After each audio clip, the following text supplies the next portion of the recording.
କଣ ଆପଣ ମାନେ ବି ଏମିତି ଯୋଗ କରିପାରୁନାହାନ୍ତି? 1 ଯୋଗ 2 ଯୋଗ 3 ଯୋଗ 4 ଯୋଗ 5 ଯୋଗ ଏମିତି ସିରିଏଲ ଦେଇଥିବ। ତ ଏଇଟା କେତେ ତକ ଅଛି? 100 ତକ ଅଛି। ତ ତମ ମନେକର ତମେ ଗୋଟେ ଫର୍ମୁଲା ୟାଦ ରଖିଥିବ। ଏଇ ଫର୍ମୁଲା ଦେଖ, ଏଇ ଫର୍ମୁଲା ୟାଦ ରଖିଥିବ। ବୁଝିଲା କି ନି? ଏଇ ଫର୍ମୁଲା ୟାଦ ରଖିଲେ ଏମିତି ସଂଖ୍ୟାକୁ ପୁରା ଉଡେଇବ ଉଡେଇବ। ବୁଝିଲା କି ନି? n କୁ କେତେ ଧରିବ? 100 100 ଏଇଟା ଗୁଣନ 100 ଗୁଣନ n ଆଉ 1 କେତେ ହେବ? n ତ 100 100 ଆଉ 1 101। ବୁଝିଲା କି ନି? ଆଉ 2 କରିଦବ। ହରଣ କରିଦବ କେତେ? 2 1 2 2 ରେ କଟେଇଲେ କେତେ? 50। ଆମ ଗୁଣି ଦେଲେ କେତେ ହେବ?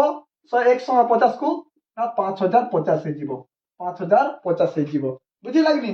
ତମକୁ ମୁଁ ଦେଉଛି ଗୋଟେ ଟାସ୍କ 1 + 2 + 3 + ଡଟ୍ ଡଟ୍ ଡଟ୍ 50 ପର୍ଯ୍ୟନ୍ତ 50 ପର୍ଯ୍ୟନ୍ତ ତମେ ଯୋଗ କରି କମେଣ୍ଟରେ ଲେଖିବ। ଏଇ ଫର୍ମୁଲା ପକେଇବ। ବୁଝିହେଲା? ଆରାମସେ ବାହାରି ଯିବ।